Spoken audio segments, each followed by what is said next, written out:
I was going to say good evening in that pause. Welcome everyone to the late night restaurant show. I'm Canada's restaurant guy. My co-host just texted me and said, sorry, still at the bar. Are you kidding me again? Anyways, unfortunately, Dominic isn't going to be able to join us because he's at a bar. But that doesn't mean that we're not going to have fun tonight. We're going to have a great time on the late night restaurant show. We've got a great guest in here. He's got a great track record. I just was geeking out because he's a marketing dude, and nothing is better about that, talking about marketing on a Friday night, about hopefully some tips for restaurants and people in the industry on what to do. Oh, I got lots of questions when we talk about marketing because holy cow, I think we all need a little help in that space. So anyways, before we get started tonight, we have to remind everyone about the National Restaurant Show that is coming up on May 18th to the 21st. You know what? Here's the bottom line. It's a great show. It's huge. There's 55,000 people are going to be there. 900 product categories, not products, category of products. That probably means there's going to be thousands and thousands of products there for you to check out. Now, if you go to the website and you go to nationalrestaurantshow.com and you register, you can only get this deal if you register online at podcast 24, all big letters, capital letters, I think is what they say, and you will save $55 off. So you can go grab a Starbucks after, and a couple Starbucks. I don't know if they cost that much in the US, but in Canada that would be 3, maybe 4 Starbucks. Anyways, I always beat up on Starbucks because we love you. Anyways, May 18th to the 21st in Chicago at the McCormick Place. I didn't say center, Dominic, which he would correct me right about there. Anyways, it's going to be a great show tonight. First of all, go to the National Restaurant Show in Chicago. But before you do that, watch our show tonight or listen to our show, which is not a podcast. Don't think it's a podcast. It hangs out with all the other podcasts on Spotify and Apple. But ours is not a podcast because there's better podcasts out there, I guess.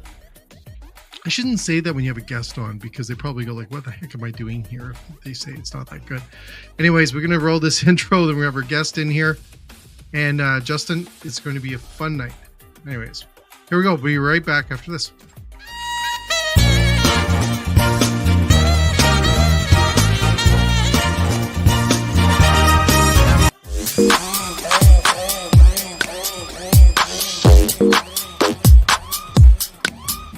My game. Step my game.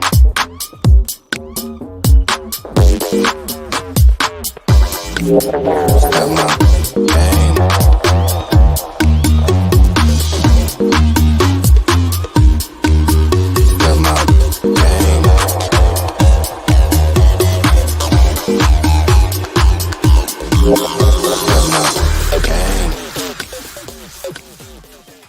Step my game. There you go, Justin. Welcome to our show tonight. I am sorry Dominic is at a bar. Instead of unbelievable. I know. I don't get it. It's crazy. Like, next thing he's going to text you and say he wants you to pick up the tab. That's what he's going to say. Exactly. Like that, or like he could say, I'm stuck in traffic. My parakeet died. I don't know, something, but like he just laid it out. I'm in a bar. You're not important, Jay. I think that's the part that it missed. Anyways, so you know what, Justin? I don't know how to say your last name, but could you please let us know how to say your last name? So you say it. I don't want to say it. Yeah, man. It's Krivanek. Justin Krivanek. Krivanek? That is a cool name. Thanks, man. It's a Czech name. I feel like I've heard Krivanek. I've heard a lot of Krivanek. Krivanek's another popular one, but yeah, Krivanek. That's a cool name. Thanks, man. That almost goes kind of with the whole marketing kind of background you have. You think so? I think it does. I think your All name right. says marketing. I don't know. Just to me, Right it on. sounds like that. Let's run Yeah. with it. Let's run with it. So you have a company called Tailwind, is that right? Marketing? Yeah. Tailwind Marketing Shop. I love how you say shop. Okay. First of all, tell us a little bit about Tailwind, what you do, and all the cool stuff, because you have some incredible history in you. And we're going to get down into marketing because I'm a marketing geek, if you don't know. Yeah. But I love when I get to talk to professional marketers because there's so many bloody questions for you. Bring it on, man. Yeah, I mean, first, let me just say thanks so much for having me. I'm super pumped to talk to you. I'll hold it against Dominic for the rest of my life, but it's all good. It's all good. But no, super pumped to be here. Tailwind is, I call it a shop because honestly, the word agency, it rubs me the wrong way a little bit. I've worked with a lot of agencies over the years, and I feel like at the end of the day, it's like what pops into my head is loving the pitch and loving talking about the work, but not necessarily doing the work. And shop made me really feel like this is about doing the work. This is about getting, down and dirty and helping, our clients, our restaurants in any way that we can. So Tailwind Marketing Shop is really focused on digital strategy. And I think usually, when either in the restaurant space, but in any industry, to be honest, you kind of start with a tactic. Like you feel like, man, I should be doing social media advertising, or I should be doing Google ads, or whatever it might be. Mm-hmm. You start with the tactic, but Tailwind is really about kind of asking the why. It's like, why Google ads? Is it because your competitor is doing it? Is it because you feel like you have to do it? And then that's where the conversation kind of begins around who's your audience, what's unique about what you're offering. And then from there, like, and also what's working already for you right now. Let's build off of all of that and kind of create a cohesive strategy that makes you feel really proud in the digital space, that shows off your product and kind of builds it up. But that's the short and sweet kind of version. You couldn't come on at a better time because I was literally talking with a restaurant yesterday that has multi locations, and they were asking me all about their digital presence and what they should be doing and everything else. Holy cow! Great timing. This is perfect. I should have told them to watch, but I'll send them the video and stuff. But we'll try to answer some of the questions because they had a lot of great questions. Yeah, and I have them here. So that's awesome. Which this is great. I can't believe it. Oh, they're gonna love it. You know what? They have a great restaurant. They have a great brand. They got a phenomenal location. They've got some bright colors. I love what they're doing, and I think what I find, and please help. Oh, we need your helps.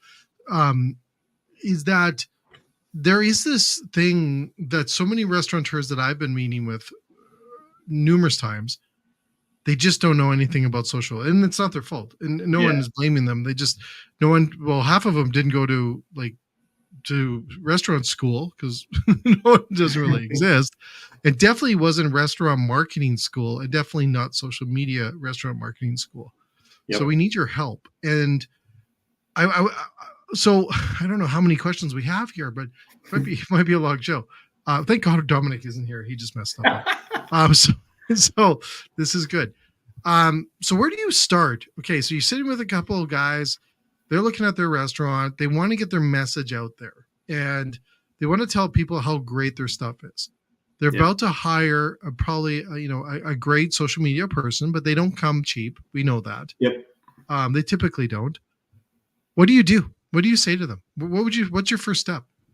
Yeah, I mean, it's a great question, and I feel like it for me is always about asking questions when I first sit down. So, I mean, I spent 6 years working directly with franchisees and building, local marketing plans for franchisees, and then ultimately overseeing the national media budget and what we were doing from a national media perspective. But at the end of the day, like, everything gets real inside the restaurants. So it's like, what has worked for you? Like, what are some of the things that you're excited about right now? What do you have planned? Like, I start with those just general questions to understand, is there somewhere that you're already kind of building momentum? And maybe the restaurant is kind of downplaying that a little bit. They don't realize just how much momentum they're building in that specific area. Mm.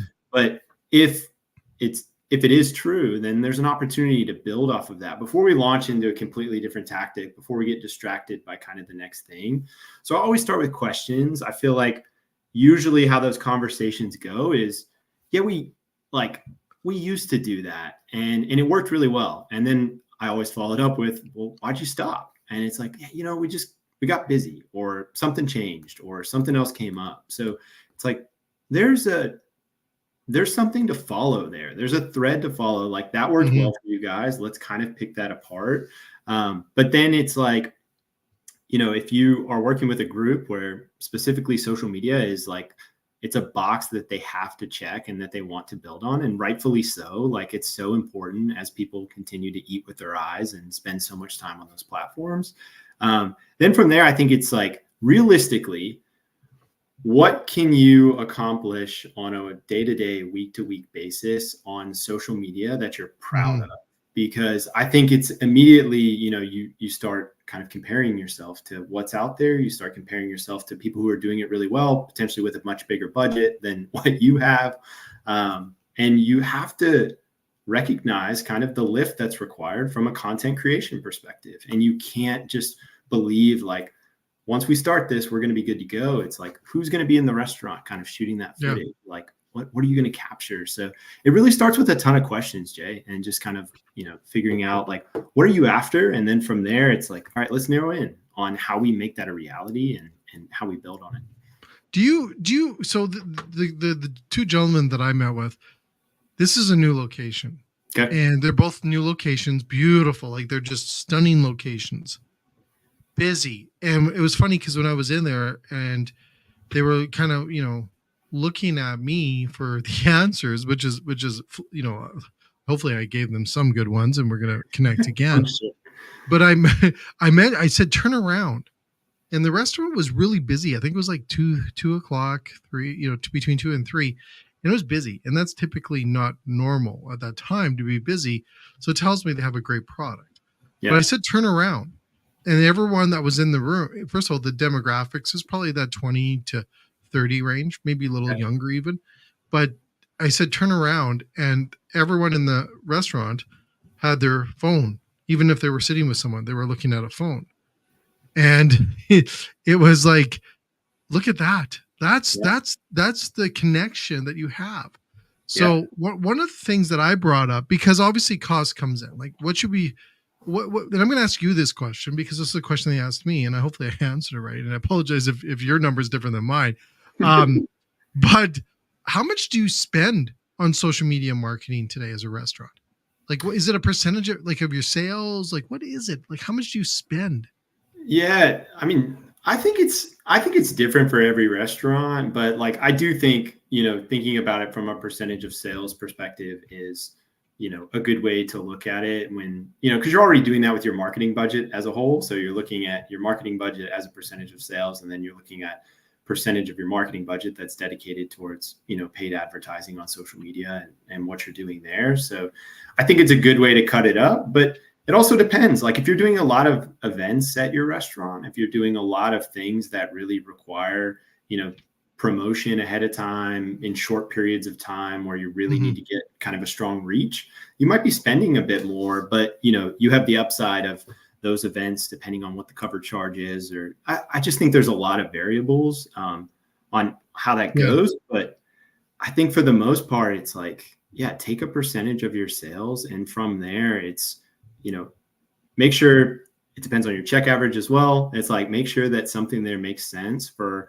how many people you're believing you're going to drive into the restaurant, or, number of butts and seats that you think you're going to have based off of that campaign. But okay, so do you campaign it out then, Justin? Would you say then you campaign it out? Okay, here's this month, we're going to run this campaign. Because I might have did something right then.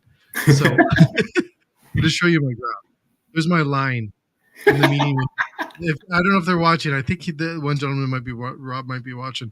But anyways, this is the graph that I showed of what I said. I love and it. Why, and what I said, and this is what I do. And like I said, I'm not a genius in marketing, but I've been in marketing and help market at the largest food company in the world. Um, but in the brand guy, but I don't know. Like I still like want to learn more and more. I love it so much. Of But course. I do this. See this here? Yeah. That's where I said I always start at the end game. And I don't know if this is right. And this could be on campaigns as well. What's your end goal? And that's I think what you said, Justin, is what the questions were. What's your end goal? And I always do this when I coach restaurants, is I always go to the very end and go, what do you want to do? What's the end goal here? Is it make more money? Is it, have get a few more people in the restaurant? Like, what's the end goal? Because as soon as we know what that goal is, we can kind of work backwards. That's right. And I don't know if that's right, if that's what I should have said, but I've always done that, and it seems to get them looking at what that end part is, right? So, yeah, is that right? No, I do. No, I do. I think it is. Like, I think that's what's like. Ultimately, it's like you want to create a strategy that aligns with your business goals, and that's what you're getting to. You're like, what is the end goal that we're after here? And it can change over time. Like, think about recent conversations that I've had around like non-alcoholic beverages and like mocktails and stuff like that. It's like you spend this time creating this, great like NA cocktail list, and then nobody knows about it. So like, you actually want to use that to access a new audience or to potentially retain an audience that, was yours at some point, but their behaviors have changed. So how are you going to like promote that and think about that as, a layer within your existing brand? Like, it's not like you're going off and creating a whole new restaurant, but you took time, you invested dollars into, making that menu creation. And now you need to share that with an audience that's interested in it. But I feel like it is, a digital strategy, I say this all the time too, is like, it's so many different components, and you can easily, everybody does get distracted by, all those different pieces. And sometimes the answer is really just simplify. It's like, hey, let's focus on these three things that are most closely aligned with the business goal that we're after. And we'll know that these other ones will bake into it or kind of, build on it in the future and let it do that. Okay, so we have lots of questions here. I just my neighbors are loud tonight. Anyways, I do want to so social media. Okay, we're gonna get into so many more questions here. Platforms, restaurants. What?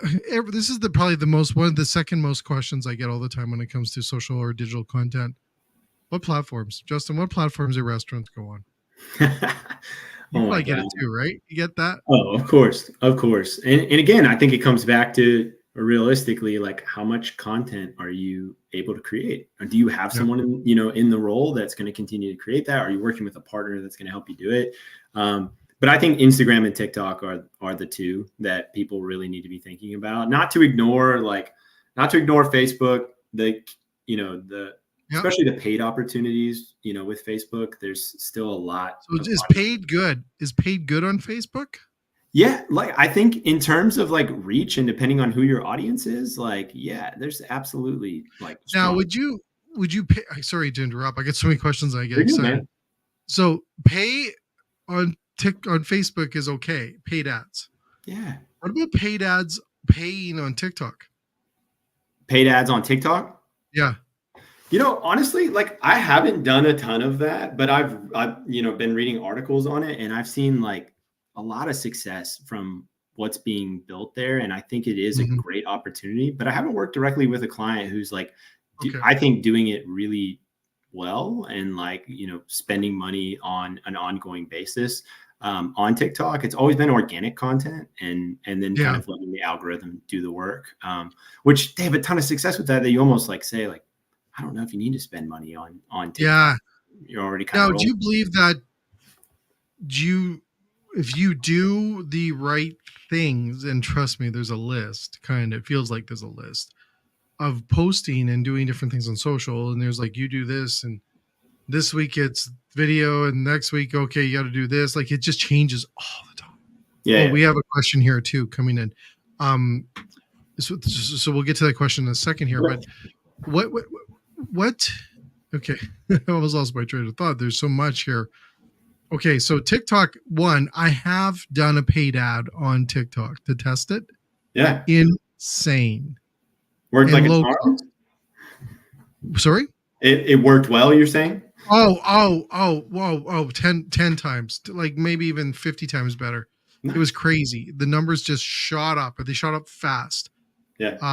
The length that they were sitting on to the videos were longer. It was more engagement, it was higher.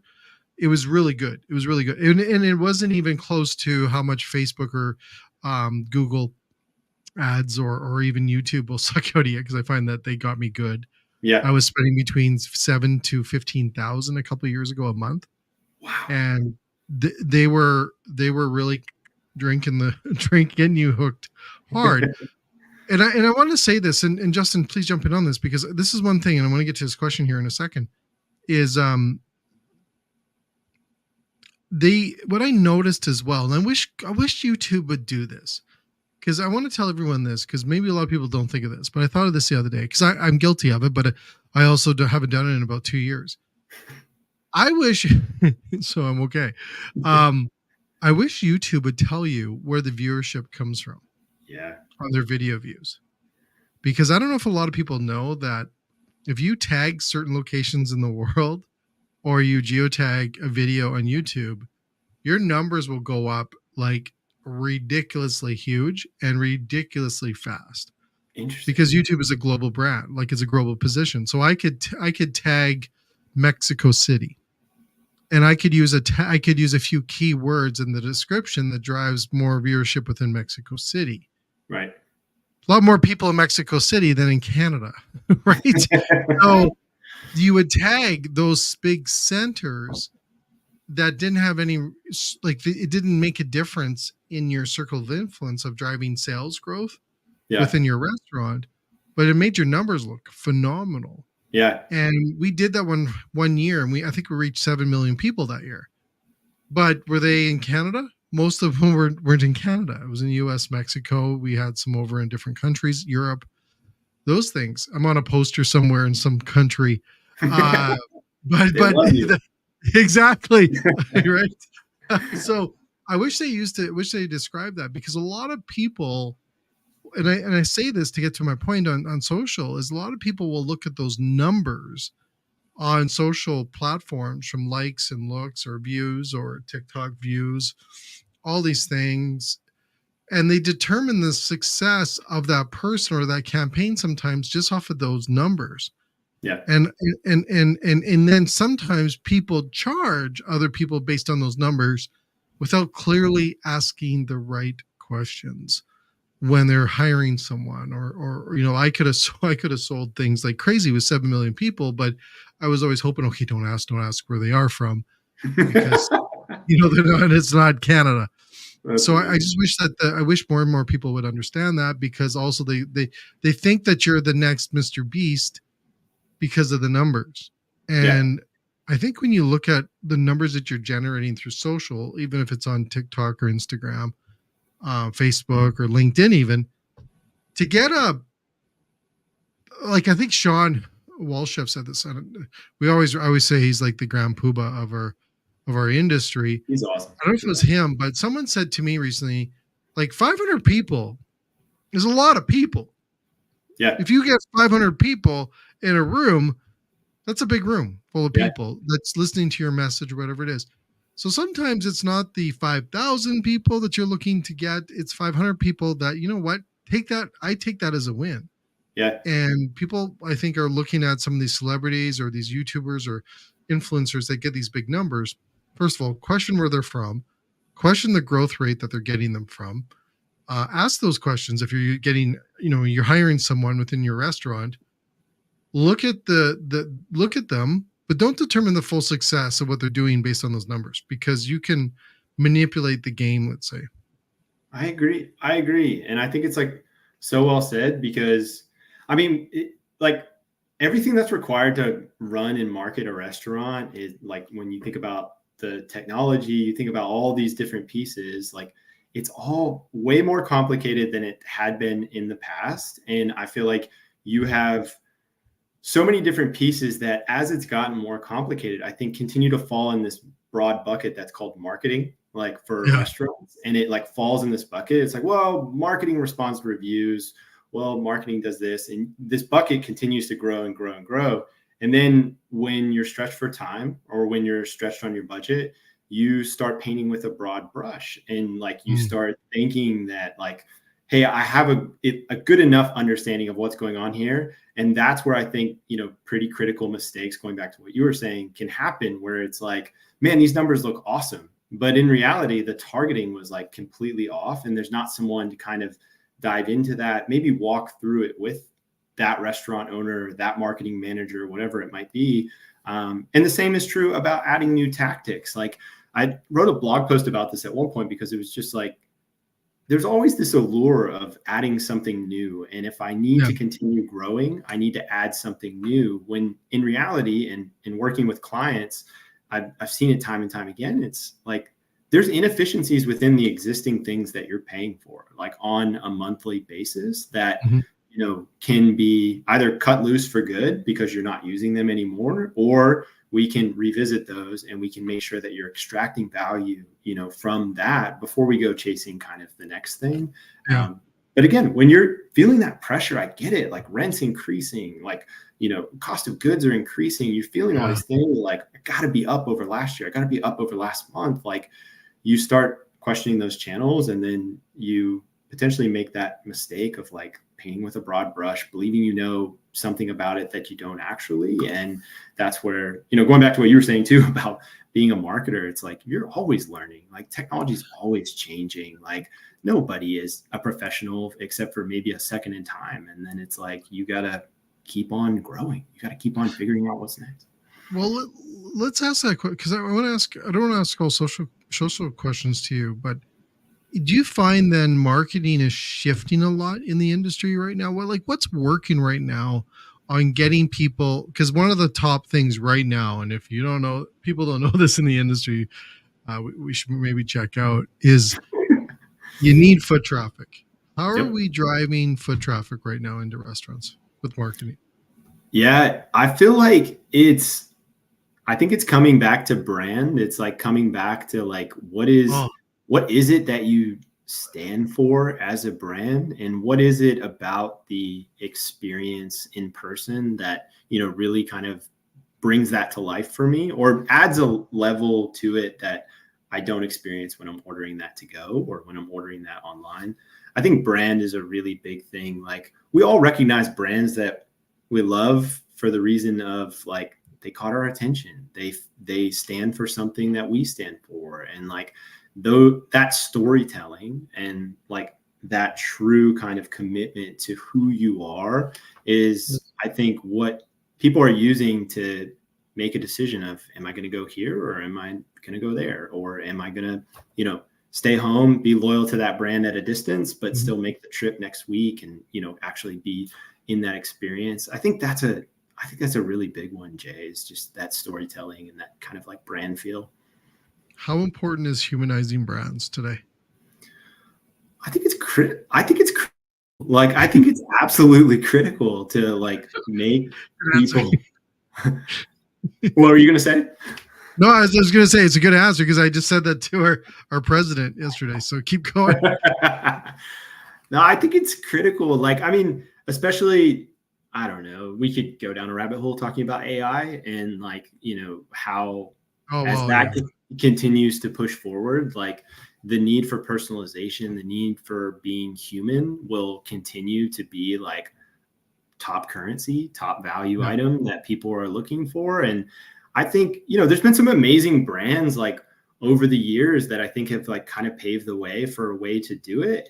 But now I think from e-com brands to restaurant brands, like you have people finding all these unique and creative ways to kind of show off who they are, show off their commitment to who they want to be now and going forward. And I just think it's absolutely critical to continue to be like a competitor in the space, to humanize the brand, and to, you got to walk the talk. Like you can't just say it. You can't just put it on your to-go packaging or something and think that like, man, this is who we are. You have to bring it to life in the experience, ongoing communications, like where you show up, when you show up, like personalization, all those things are just absolutely critical. But the other I would say is data. Like, I mean, data is such a like Oh boring God, word. this is good.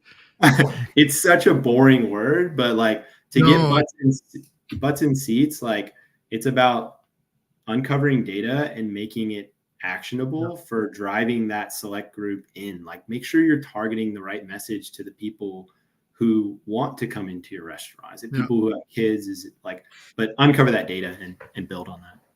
Do you find here? I'm going to ask this question because, and then we'll get into more than the data talk. Because I'm so glad you brought that up because I find a lot of well, let's say restaurants need to maybe look at data. I'm going to say a lot of big corporations are looking at data today to make some critical decisions. But do you think Dave from Wendy's was a genius and the Colonel? Because they were really the big brands within the food service space before it became a buzzword many years ago. Right? Those are icons. Like, we knew who they were, right? Like, they humanized fast food when you think about it. McDonald's tried and they brought the poor, what was his name? The clown dude. Ronald, right? But that was a little, maybe they didn't hit the mark on that. But I noticed that Walmart's doing this right now with their CEO, and he's coming out, and he was on a podcast with Simon Sinek not that long ago. Nice. And I just think that there's opportunity for brands, especially restaurants in these cities and these smaller towns have if they haven't already. And most of them probably already have a brand position of the owner that owns this restaurant. But in a city that you haven't, I think there's opportunity there. I really do. I think you got to take a lesson from the Daves of the world from Wendy's. But they walk the talk. Like they did, and that's easier said than done. Again, like I think it's simple to understand that you need to do it, but it's not easy to accomplish it because it requires, a full-blown commitment. And I worked with a company for a while that would always talk about, servant leadership and the fact that it's often thought about, as a pyramid. There's somebody at the top, your CEO, whoever it might be, and then, everything comes down and expands out, when in reality, servant leadership is turning that pyramid on its head. It's the CEO, or the owner, whoever it may be, that is truly kind of living those values on a day-to-day basis. And by doing that is kind of like infusing that passion and that, I don't know, like every bit of that into the team. And then ultimately that's what comes to life. And I think that's what it takes. And again, it's not easy. It's not easy at all, but I think those guys did it. Like, I don't know if genius is the first word that would come to mind for me, but I think it's like commitment. I don't think they intended that. I don't know if they did. I agree. Yeah. Yeah. Like, I think it was just accidental, but it's a good learning as you go forward. Like, I remember I was young in the 80s, Dave was still around and he would be on the commercials. Right. Yeah. And he brought that father, the brand, into like that look and that feel of a father telling you that, his burgers are the best, or he's that guy. And then his daughter, and he brought that family attachment into the family. And I think the Colonel probably did he's a little bit older in that space, but I don't see brands necessarily doing that in our food space anymore. And I think there's opportunity there, right? Like, I think, I don't know if that's another move that they're going to make. But I just think there's an opportunity there. And I know some of them can't because maybe it's like a board, but like I just think there's an opportunity. I think of Firehouse Subs. Yeah. Like Firehouse Subs. Like, I feel like he's kind of front and center on some of that stuff, but still probably not the best example when comparing to Shake Shack. Shake Shack, yeah, right. Yeah, these are brands I think that are understanding that, and I think it's powerful as a marketing move. And I want to ask this next question to you: is how important is authenticity? We've seen this buzzword now for the last couple of years. Yeah, I've been preaching about it for a while. How important is being authentic within your content? I think I mean, it feels like one of those things when you say it out loud that it just feels so damn obvious. It's like, I know, doesn't it? yeah, it's like don't bullshit your customer. Okay, cool. Okay, cool. Sell good food. Well, Yeah. all right. Oh, thanks. That's a no-brainer. Don't use shitty graphics. Okay, cool. Thanks. Like, I mean, it just feels like one of those things.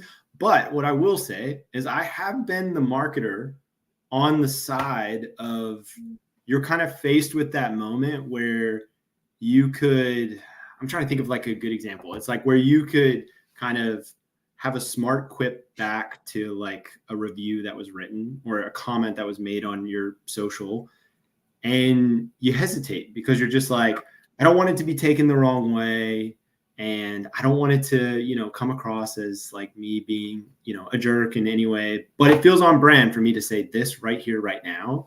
And there are brands who commit to that and do such a great job with it. And I've absolutely felt that like pressure in real time before, where I'm like, this feels like being authentic, but I have to step back because like I'm just not ready to take this like leap, or I feel like it could go the wrong direction. But yeah, it's the commitment to it that in being authentic. And it's weird telling people. I find it weird telling people to be themselves. Yeah. Like in the marketing space, like I'll get that asked a lot. I'll be like, just be yourself, talk from the heart, and go for it. Yeah, and then totally. Like it's weird, but like you said, it's so obvious sometimes. I think one of the the big brands out there, I saw one, I think it was Coke, that did the holiday commercial where they tried to get as real as they could and authentic as they could in a commercial. And I thought it was brilliant. They had a little bit, maybe too much product placement, but and you could see I'll tell you this. I've seen it. I'm trying to remember. Have you seen it? Oh, please look it up. It's great. I'll look it up for sure.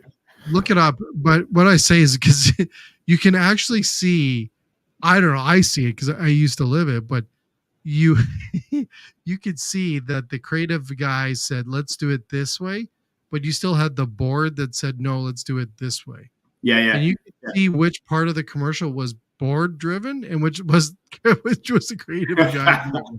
That's the way I looked at it. I'm like, okay, yeah, the board said you got to show the Coke bottle still, like that kind of thing. And then the creative guy's like, yeah, but we need them to do this and that and this and that. And that's amazing. Okay. And they're like, yeah, but you still have to show the six pack, like you could see that. I saw that when I saw him, like, okay, that's when he lost that argument. They didn't. And I think that's what I find fascinating about marketing today is that I find it cheaper because you can shoot, and we learned this from, like I said, the godfather of our industry in social media, Sean. You can shoot stuff from your phone. You can pull it out of anywhere in a sense and just create content. How important is content still king? I definitely think content is king. I think we're digesting content 24/7, and I think at this point we don't even realize like that we're digesting content, like because we're just exposed to so much. I think it takes that authentic kind of message or that maybe shaky camera and semi bad quality to sometimes shake you out of like, man, this is something that someone took time to make and is a message that resonates with me. It just kind of makes you stop. Like I think about Kanye West's like Super Bowl commercial and like just filming that on his phone and just going for it. Like that's wild to make that move, but man, you stop dead in your tracks and you're just kind of like, man, this is something different. This is something that really stands out. So I think content is king, but we have plenty of it. Like there's so much mediocre / crap content that's out there that it's like, go ahead. Do you think, so I was just going to ask this, sorry to interrupt my ADHD. I'm so excited. Like I get like I love marketing. Is that first of all, thank you, Dominic, for not showing tonight. But there's a job for him. Is how important, okay, let's go back to that point there. How important is the quantity over the quality? Okay, so if I have a commercial, I'm in a restaurant and I said, you know what, let's grab your phones. You do a post. Let's do a video of you talking about, not even you talking about you're interviewing someone about their experience or whatever it is. It's something different, and it's very creative, but it's kind of done on a phone.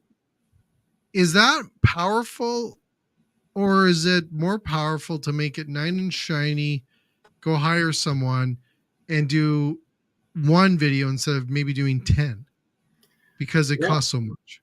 What's the best form? Like, what's the best thing to go towards?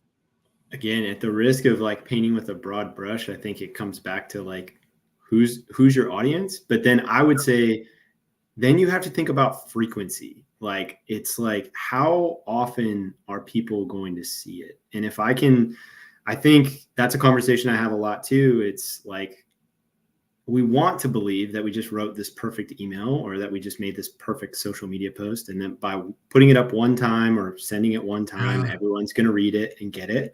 But it's like, in reality, it needs to be 7 or 8 touches. Like, so I would come back to like, if the video quality feels right as something that's, really well produced, really sound, really put together, or, if it's more like lower quality, but it feels, true to the brand, it feels true to the audience that you're talking to, then it's like about frequency. It's like, how can I make this worthwhile? And how can I, in terms of the production costs or the production time, and make sure that enough people are going to see it? Because again, I think that's where like great ideas, great pieces of content fall short, because it's just seen as like, man, it didn't work. It didn't take off the way I wanted it to. It's like, well, did you give it an honest shot of like putting some budget behind it? Or did you get distracted with something else where, you ended up stealing spotlight from the one thing you wanted to focus on for the next 30 days or 45 days, whatever it might be. And like, those are the constant challenges. It's not to say that anybody's like doing something wrong in that moment. It's just,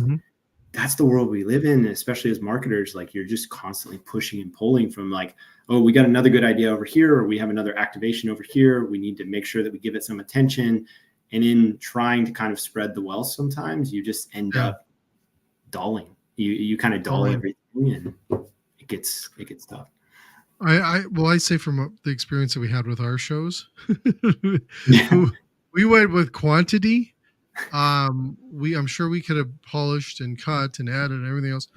I felt that because of who we were, like you said, your audience, I had to get tons out there and to inject a brand into the space that really wasn't done before.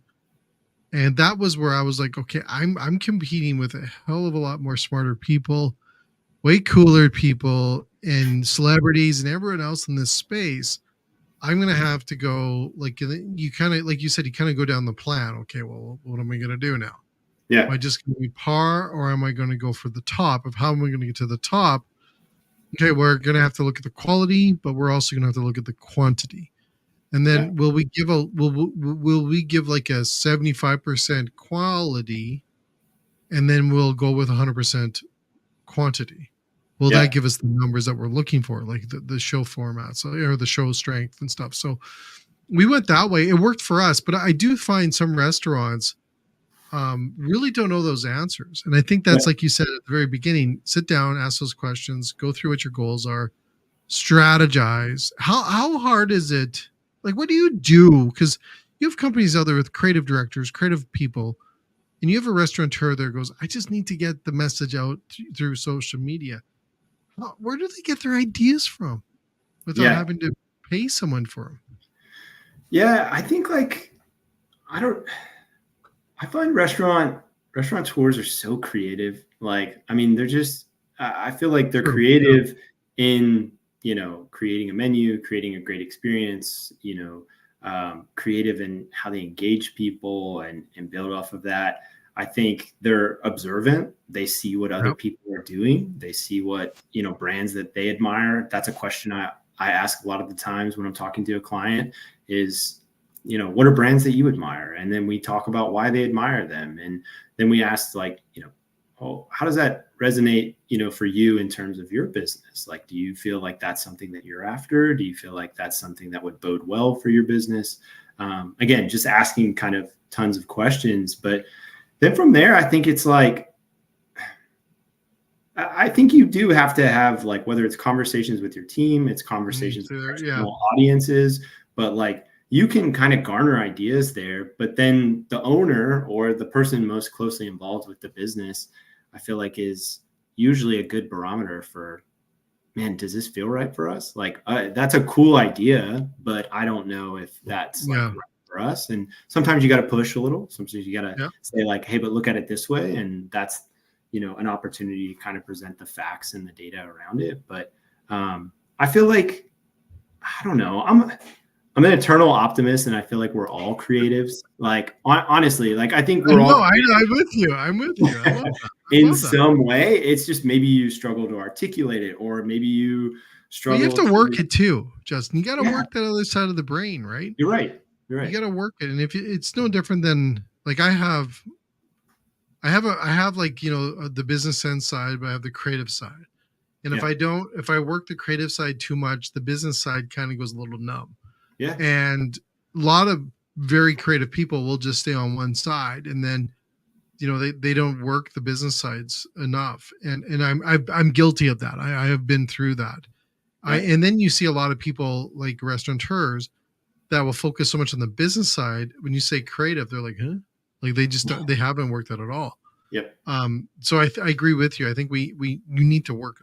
Like you need to make mistakes. You need to take risks and try something. You just don't know. Totally. And pull apart ideas, like an already created idea, pull it apart. Like, how did they get there? What was in that? Because I used to I say all the time, marketing looks really fun from the outside when you're looking at a finished commercial. But if you were on set for that commercial, you'd be like, this is hell. Exactly. We just did that shot like four times or 40 times. Like, nobody wants to say these lines anymore. It's been a long day. Like all that kind of stuff. It just falls in the background, but like it's all, you have to be intentional and like thoughtful through that process, and pulling that apart is helpful. I remember doing a line for a podcast I did for a company, and we had like producers from CBC up here. It's a broadcasting network up here. And they made me do it, I think 20 sometimes, one line. And I could probably tell you what it is if I thought about it for a second. Bring it on. What is it? No. I can't. It was just over and you just wanted to just die. And then you had to kind of psych yourself up every time when they would say go. Right. And you'd be like, I've only said the words don't even make sense anymore. Exactly. Like, they don't. And then you end up screwing up on this, like the simplest words. Right. And you just can't do it. Two more questions here. Yeah. Can I ask you a question real quick? Hell yeah. I just want to like, what's kind of like the most common kind of marketing question that you've been getting recently, like in your conversations with restaurant owners? Not necessarily social media related, but just in general, like what are you getting the most? Two. Okay. Two. Why do I have to do social media still? Got it. Okay.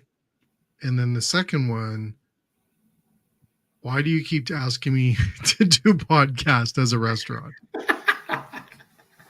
Right? Because those are two things that I believe that we need to do up. I believe every restaurant needs a podcast.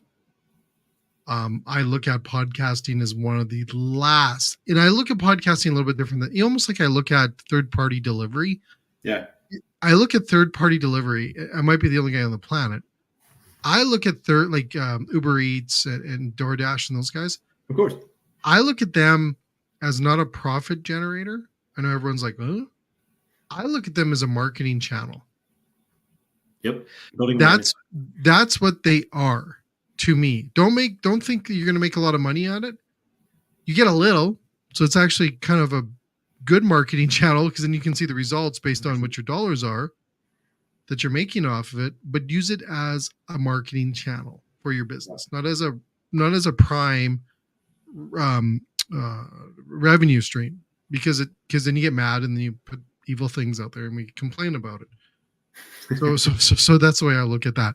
Now I look at podcast as actually one of the last pure channels left in that unless someone's come up with something that is pure and as strong as spending 30 to 40 some minutes or 50 or an hour with someone in your ears talking about stuff, but you're still got their brand on your phone. Yeah. I think it is, and then you can not manipulate is the wrong word. You can guide them in the discussion and the topic of what you're doing. It's almost like social media was when it first came out, on how you own social media, you own the space that you lived in or owned, or business, or whatever category, Right. whatever it was. I believe in the podcast space. Like right now, I'm influencing about 14.4% of the Canadian market in food service and what I say. I do. Just That's me. amazing. Right? But do Yeah. you know what I'm saying? Like there's power in that. Yeah. So I believe restaurants can have a podcast because, one, they have a million stories. They're incredible people. They're creative and they're innovative and they've got challenges. It's like the perfect book for a podcast. And then you have people constantly coming into your restaurant, which tells me you have an audience too, right? Yeah. Like, it's brilliant. Yeah. So I think everyone needs one, and you have to build a plan around it, and you have to build a strategy. There's a place in New York that's got one. We're opening one up here in Edmonton soon.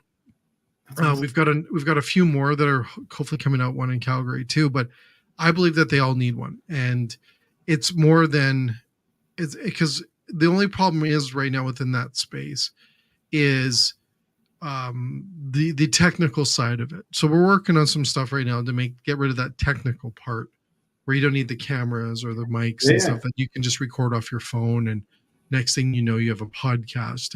And how do you get that out there? So we need to create, like, we're working on some stuff here to make sure that people can do that. But I think there's opportunity, and I think storytelling, like you said, you ever sit with a restaurateur and say, tell me about how you got into this business, and then 4 hours later you're still going, right? Like, and you're like in tears, and then you went through like the time that they had to live out of their car, and they had lost all their money. This is their third restaurant. Like, it's incredible stories, and we're losing those. And so those two. And then the other question that that I said that was marketing, and why do I have to do social media? That's the other one.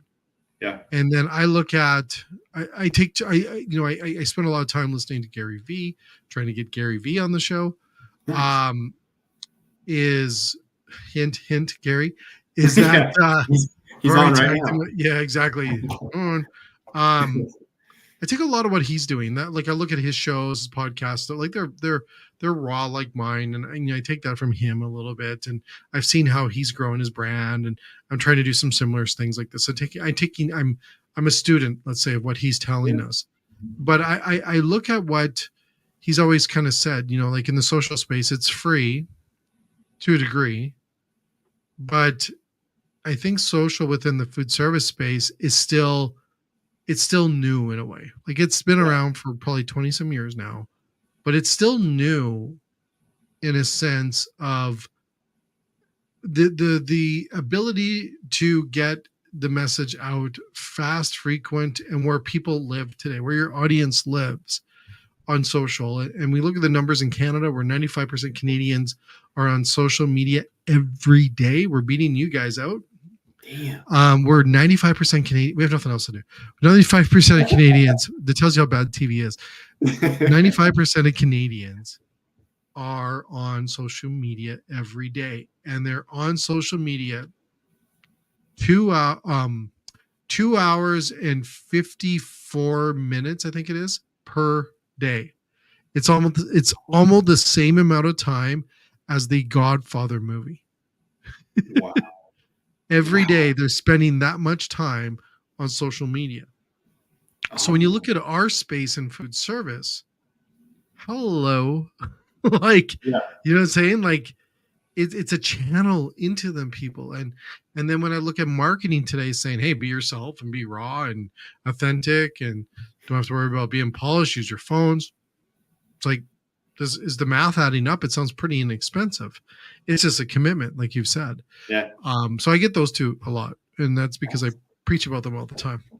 That's super interesting. Those metrics for Canada are insane. I mean, you think about 3 hours times, like, I don't know, just times that by 3 hours a day times 10 years. Like, that's a couple years of your life that you're looking at social media. Like, that's insane. That is insane, right? But one thing and due respect for where I live, we find there like, and I think that's what I like.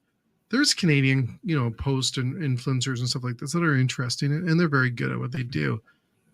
But man, is the world interesting out there.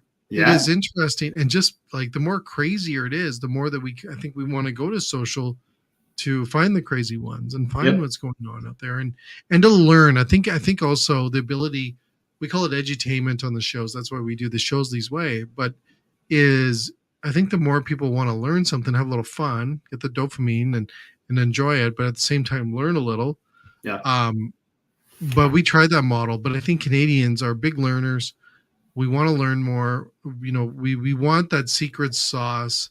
That's who we are. We always try to figure out, okay, well, let's figure this thing out, right?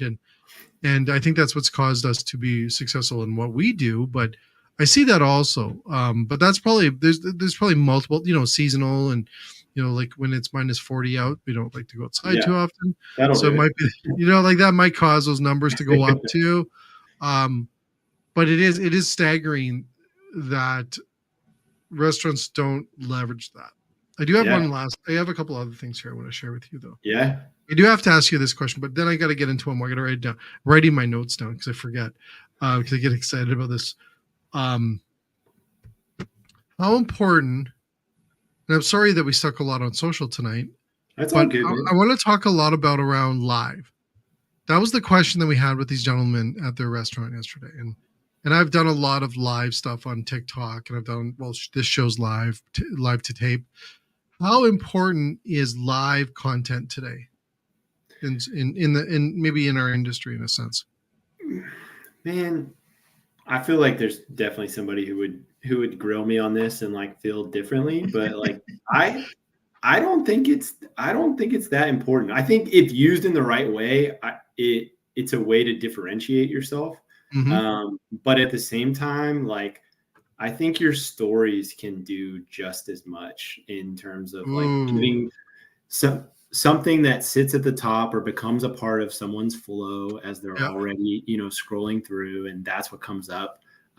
More so than like so-and-so is live right now, go check it out. I don't think in the restaurant and food space that's going to be like a huge piece, but I think you could, like, taking that idea a step further, is like when we go live, I'm making this up, but it's like we're talking to our chef in the kitchen and we're asking about tonight's, like, you could create a program around it similar to what you're doing with this podcast, but like you give people a reason to understand what live means and why it's different than anything else. And you make that unique to who you are. And like that could be really powerful. But I think just the feature itself is not like an out of the box, like gonna change the game or anything like that. But this, I think, gets back to like what you were talking about with social, and like it's still being relatively new to the industry, is like, and as a marketer, I think it's what makes it challenging is like it can be viewed as it's viewed as like the two ends of the spectrum. It's like, hey, it can't be that hard. I have a bartender that can post for me, and they put up posts, and it is what it is. We know we need to be there, but I just put up posts.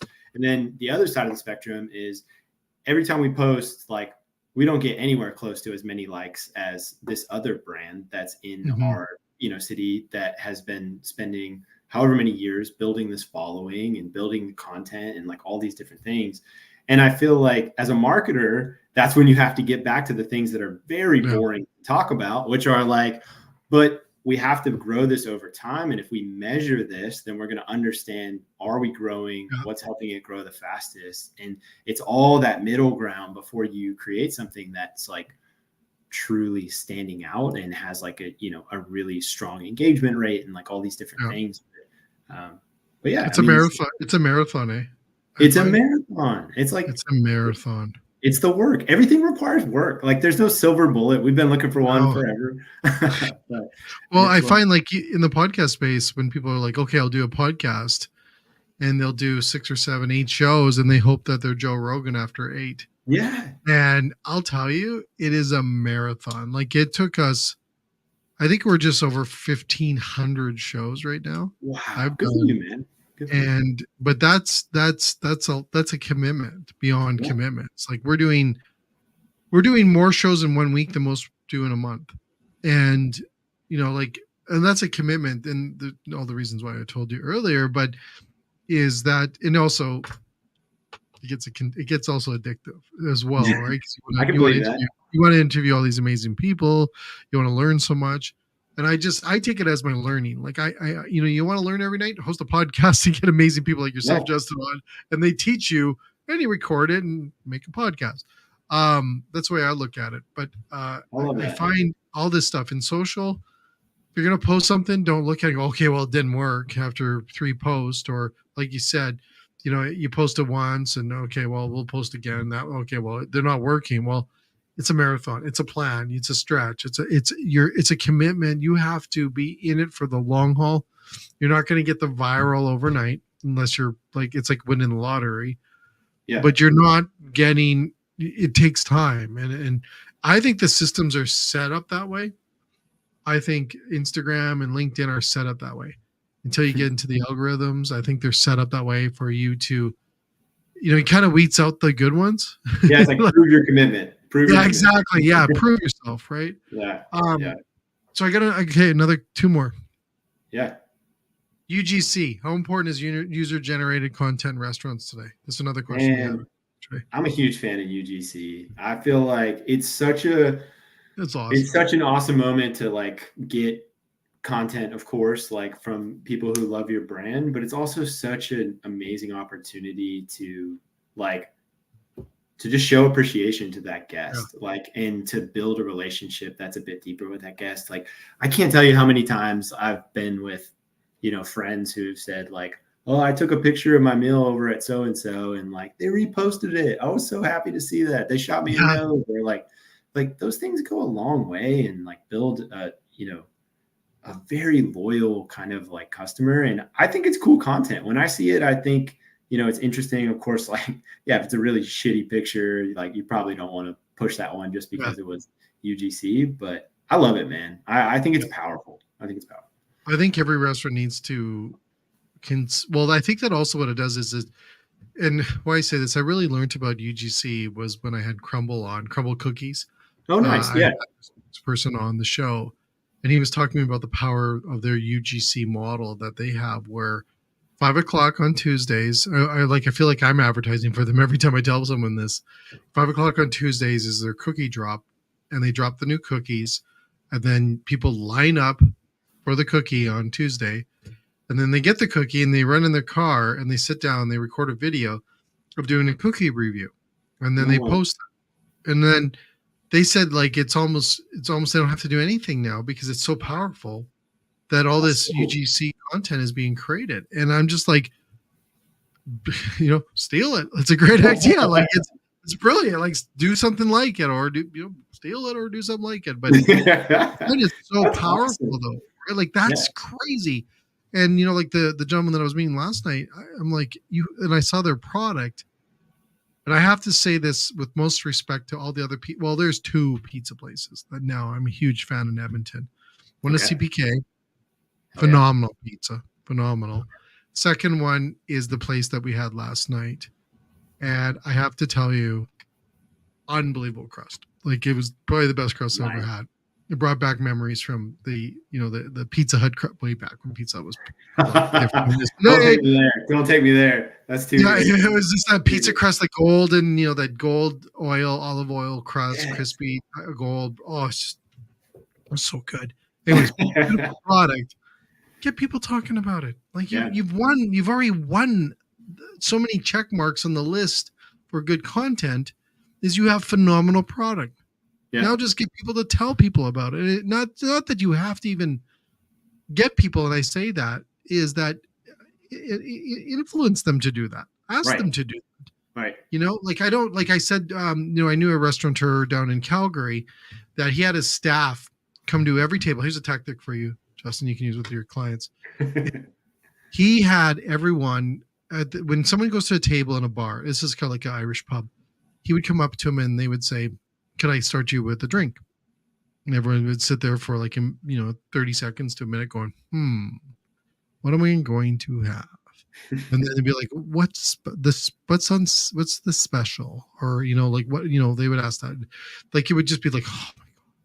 So he sold Guinness.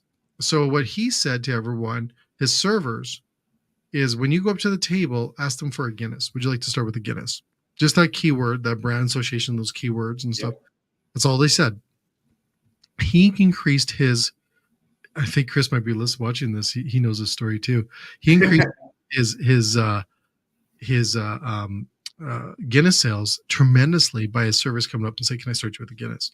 I thought that's incredible, right? And that's just that little slightness, right? So I said to the gentleman last night, "Well, what if you go up to the people coming to the table saying, 'Hey, make sure you post about us tonight. Here's the hashtag,' and that's it. Like you just that's the culture. You know how you go into 7-Eleven, everyone says hello. Well, why doesn't it like post about us, right? Like just create It's a little long. yeah, right. Like keep that, keep getting people to post for you and creating content for you. I think is important.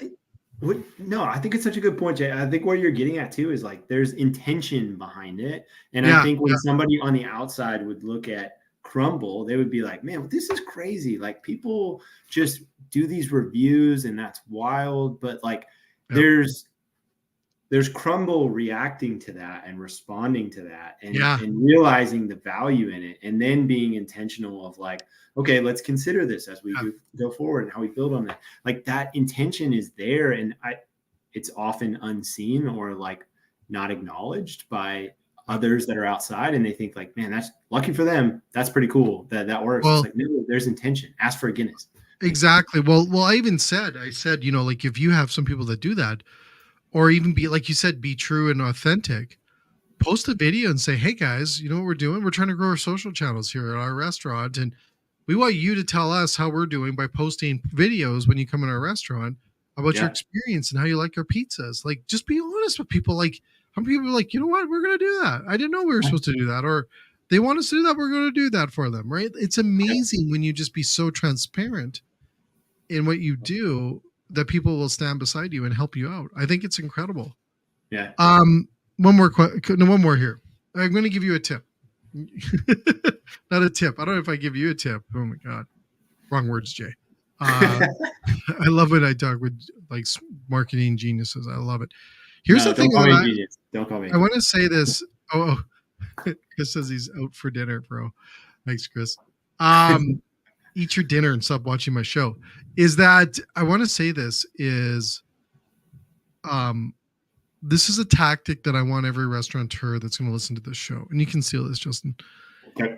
The number one marketing gift I find for restaurants today. This is a gift. We already talked about the power of podcast earlier, but the gift that is given to you almost as anywhere you want. Go to TikTok, type in food trends, and you will find what you should have on your menu. Oh, yeah. Okay. Oh, yeah. I promise you, you will be able to find what you need to do for marketing. Use just like I use podcast or I use third-party delivery as a marketing channel. I look at TikTok as the gift of marketing. And there are so many ideas on TikTok that are, and you can look at the viewers, the likes, you can, if you want to vet it that way, but it is a gift to marketers is TikTok. And you can, the best thing is you don't have to sit there. You can search based on the topic, look at pizzas, look at people doing pizzas or pizza reviews or whatever they're doing. TikTok is a gift to marketers that are marketing not only our industry or anything. Yeah. It really is, because first of all, it's created by people that you're trying to get to. So you just have to do what they're doing. That's brilliant. Yep. It's pure, it's authentic, it's video based, it's on social. They're telling you how many people like it. You can read the comments that people say about the post that you're going to steal the idea from. So they're giving you ideas. Love it. That's how there you go. I'll give that to you. Is use TikTok as a marketing gift. It's so true for like so much of marketing too, right? Like, I mean, I used to always tell my team, like, don't ever feel like you have to start completely from square one. It's Oh. like there's something out there that was a great example of what we're trying to do. There was something out there that was kind of close to what we were trying to do, but now we're taking it a different direction. And like, you never have to start completely at square one. It's like there's an opportunity to build off of that. And that's such a great example too of it. Or how people are using ChatGPT these days. Oh yeah. Well, there's building off of stuff like that. But you know, they said is that I think the best line that I heard, I think a couple of months ago, is that might have been on social that I saw this, was someone said, you know, AI isn't going to replace humans. AI with humans will replace humans. So Nice. you get to know how to use AI, because it will replace you if you don't use it. Yeah. A lot of people are using. I did a show with a recruiter, and she said use AI against AI. That was really cool. How to, like, looking for jobs, people say, well, you know, I can't get past the gatekeep and stuff because they're using AI. She says, well, then use AI against it. Like, there's ways you can use AI against AI.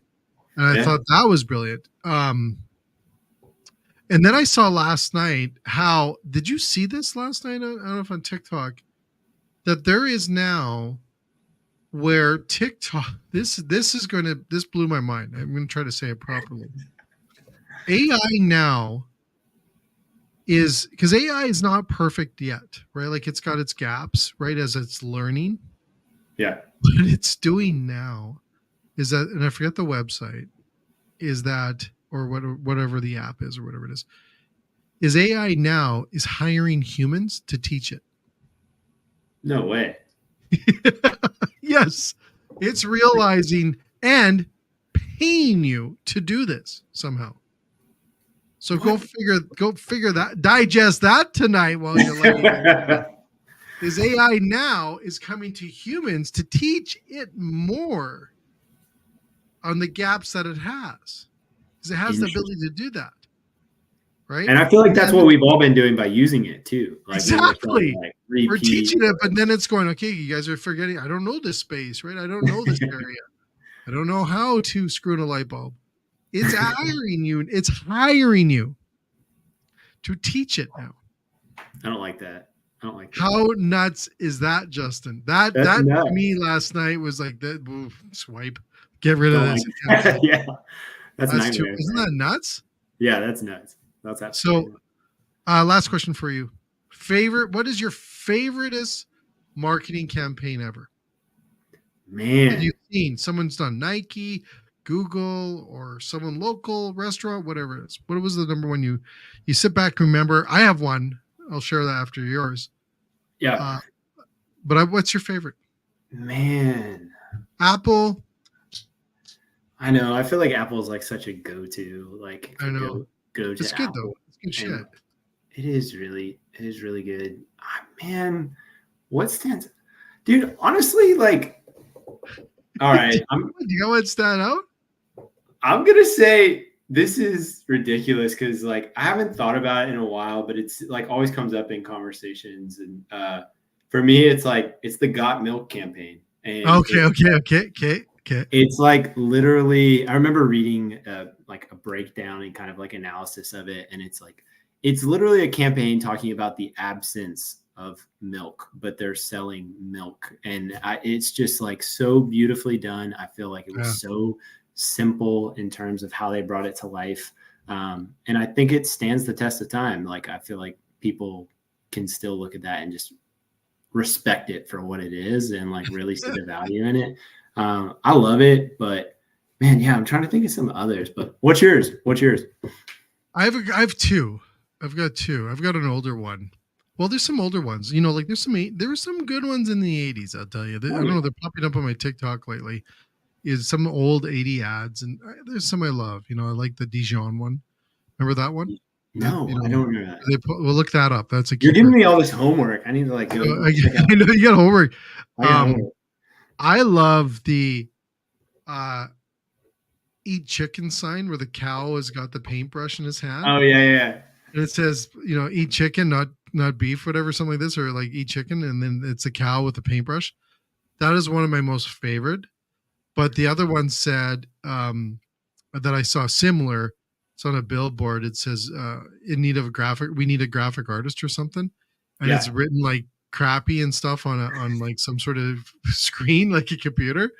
Love Like that. it's we're in need of a we need to hire or something. We're hiring a graphic artist or something. Like it's hilarious. I was looking at that. Those are my two. That's solid. Those are my two because there was so much creativity behind it. Yeah.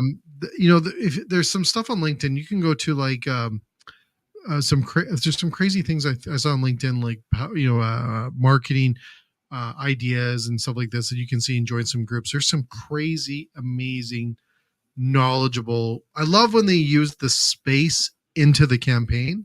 Yeah. I think that is brilliant. Like we're seeing some really stuff over in Europe right now that's powerful, where they're using like the buses, the subway and stuff like this into the concept. I love that. I love when they use the space into the I marketing. agree, man. It's impossible to miss. Like it's just impossible to miss. It's so good. It's so good. So you'll have to do your homework tonight or tomorrow. Don't think about that AI thing because that messes you up. I'm not gonna think That will mess you up for life. I'm looking up the Dijon ad though, for sure. Yes, it was where they pull up and they say Great Coupon. There's no Dijon. Well, like it's probably mid 80s. I've just aged myself. But anyways, I do want to thank you, Justin, for joining us tonight to have a really good conversation around marketing. I think we need more of you in the industry. And where can people reach out to you if they want to learn more? Yeah, man. I really appreciate the conversation too. My website is bigtailwind.com. My email is justin@bigtailwind.com. But yeah, feel free to reach out. Anybody that needs help, always love just helping solve problems. So even if it's just kind of talking through an idea or talking through something, always want to help. But want to thank you too for having me on. Really enjoyed the conversation as well. 1,500 episodes, like, man, you should be so damn proud. Like that's crazy. That's a lot of podcast episodes. That's a lot of help to the industry too, man. Well, so. There's a lot of mistakes too, and I'll tell everyone that's going to watch us and listen to this because I did it on Sean's show. Well, I was brought into one of his shows, and someone asked me what was my like holy moment in doing podcasting, and I said it was about I'm going to say 2 years ago. I was doing a show in my studio, different studio I have today, but it was warm in there and it was really cozy. It was a cold day, and Red Bull I used to have all like, because Red Bull sponsor, like the tables were just filled with Red Bull. Like every inch was a Red Bull can. And I must have had a ton. So I think it was coming off the Red Bull high, crashing. And I was on a show with someone, and I apologize, whoever it was. I don't know who it was, but I fell asleep. Fell asleep. I just like it was like when, you listen to those people at night that put you to sleep, like, Matthew McConaughey, all those guys will like, hey guys, like talk to you and stuff, and they put you to sleep. Well, they did on the podcast. I was like, no, no. So, and then the lady's like, well, how did you know that you fell asleep? I said, well, the guest had to wake me up. Oh my God. So I have done enough shows to do a lot of mistakes, and that's where I learn from the shows, is the mistakes that I do. It's not the things that I've done right that I learn a lot from.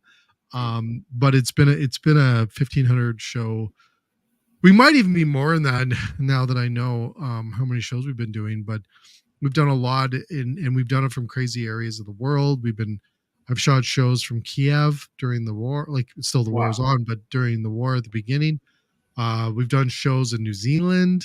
We've done Australia, lots in England. England's fun because we were doing it. You had to time it so it wasn't too late for them. Tons in the United States. Tons. Like, I swear, everyone in the Eastern Coast, there better be pictures of me while you drive down the highways in the east part of the United States, because I have met everyone in all the different states on the eastern side of the United States. It's been great, all the way to Florida, and had tons of shows there. I don't think I've ever done a show from Mexico yet. No. But it's cool because I'm like one of the highest up in the country and location wise podcasters on the planet, probably. Maybe there's a few in Alaska. But yeah, I'm up here and it's kind of cool. But yeah, we've had a great time. We've had some fun. We've learned a lot. I tell you, I can write a book. I could definitely write a book now. And then I also produce. I think we're producing now 7 other shows. Damn, man. That's Yeah, awesome. we just rolled one out today. Well, we rolled it. It's a soft launch. We have another one. It's going out on May 7th. We're dropping 2 shows, not episodes, 2 shows, May 7th. Okay. And I don't know if anyone's ever done that before. So we're dropping 2 new podcasts on May 7th, and we're the one that we rolled out today will be one of those, but we had to because we're QR coding it. For the posters and stuff. So yeah, so we've got a lot of shows out there, and I love watching people talk about. I love watching people have their own shows. First of all, Richard White, he's a good friend, and he just rolled out a show. I was his first guest on it. Nice. This week, I think it was. We recorded this week or last week, and I apologize if I don't even know what day it is. And we rolled it out, and Richard was on my show like tons of times. And we did it. We called it, and I tell you this. I tell everyone, it's called TikTok versus food service. So he would go find a TikTok show of a recipe and stuff, and then he'd have to try to make it so restaurants could use it. And it was hilarious. That's was awesome. awesome. And and then he calls me. He goes, "I'm starting my own podcast." I'm like, "Oh, finally!" So he rolled his out recently. And it's called the Richard White 86 with Richard White. I think the 86 show with Richard White. And I'm just proud of him, and I'm proud of everyone that can get into this space. And I think every restaurant needs one, and we'll go from there. But I just want to thank you. Yeah. You know what? It's been a great night. And Dominic, you missed another one. Come on, Dominic. I know, Dominic. We got to talk. You know, I'm starting to see a little bit of a theme here. We might have to talk about the drinking may have to slow down a little. You know, no, he would have been. This would have been a 3-hour show if he was here, because I'm sure he would have a lot of questions too. My God. He always has the good questions. I say he does the great questions, and he also introduces people so I don't mess up your name. And I don't fall asleep. But thanks, Justin. Thanks, man. And to everyone else, thanks again for joining us tonight on the Late Night Restaurant Show. We're back again next week. And if you listen to all this, we're up into the other, we're not a podcast, by the way, but we're up in the other spots of the podcast channels everywhere. Just Google us. We're there. The other thing is, make sure you go to the National Restaurant Association show, May 18th to 21st in Chicago. So there we go. And I just want to thank you again, Justin. Thanks to everyone that listens to all our stuff. Don't believe in us, because there's way more smarter people than I am, like Justin. And thanks again. All the best. Thanks, man. Take it easy.